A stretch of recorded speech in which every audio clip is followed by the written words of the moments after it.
it's a bit unfortunate that this is happening at this time because, as you rightly mentioned, people lost money during the banking crisis. People lost money when they invested in men's gold, which it was a scam or a Ponzi scheme, if you ask me.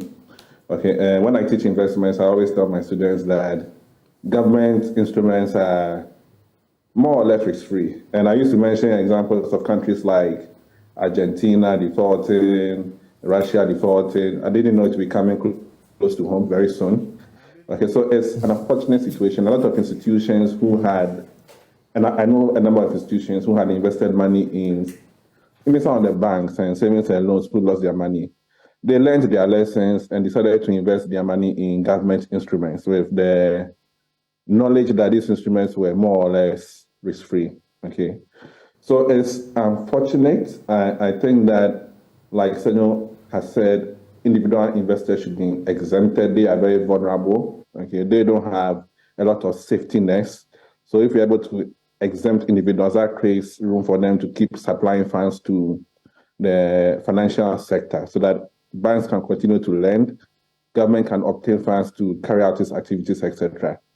So it's unfortunate, but we can mitigate the consequences by, for example, one, excluding individual investors. Two, if the situation with the banks are well dealt with, such that they don't make too much losses. So from a Bloomberg report that I saw, banks this year are not going to make any profits if they accept the domestic debt exchange program. So that is serious. Again, in its current form, their capital is likely to be impaired. And that means that the ability to lend will reduce. That will compromise future economic growth. They may have liquidity challenges, etc. Okay, so if we're able to design a better package for the banks such that the financial system can keep running, okay, then in that case, we can come out from this crisis and recover. Financial crises are not unusual, okay? Or there will be job losses. How bad will it be? That will be difficult to tell. If the banks take the deal in its current form, for example, it means that they may have to lay off their staff. So that's direct job losses from the financial sector. The banks are looking at 65 billion impact on them. Yeah. Yeah. So you were saying 50% of what? 50% of the workforce, because look, your top line, about 50% is gone. Yeah. That's what's going to happen. It's just as simple as that. Zero, what do you call it, income from government securities. You're out, you know. Yeah, so Doctor, continue, because I was exploring further with you, you know, bringing people to think about the reality now, so that people don't live in an illusion that, you know, this is, you know, some painkiller, like we say, you take it now and then the next day you are healed. Right. Yeah. So yes, the direct losses for the banks is there, but there will also be direct losses for businesses that banks, for example, lend to.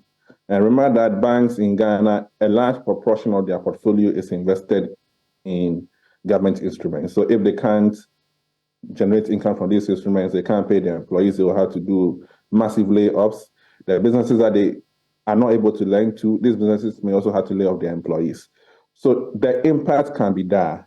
But if we manage it well by ensuring that the banks have sufficient liquidity to continue to operate, that the banks are not eroded in terms of their capital, so that they can keep lending to the economy, and also by communicating and engaging investors. I think the process has started.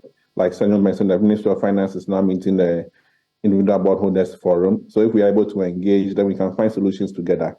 Indeed, I don't think that the financial institutions want to outrightly reject the proposal, but if they are engaged and their balance sheet needs are taken into consideration, such that like the insurance companies can keep paying their claims, the banks can also keep paying their obligations and liabilities, then we can reduce or mitigate the impact. But if we are not able to manage the process very well, that could compromise the financial sector, compromise economic growth, lead to mass unemployment, that can lead to political upheavals like we saw in Sri Lanka. So those are some of the consequences that can occur if we don't manage it well.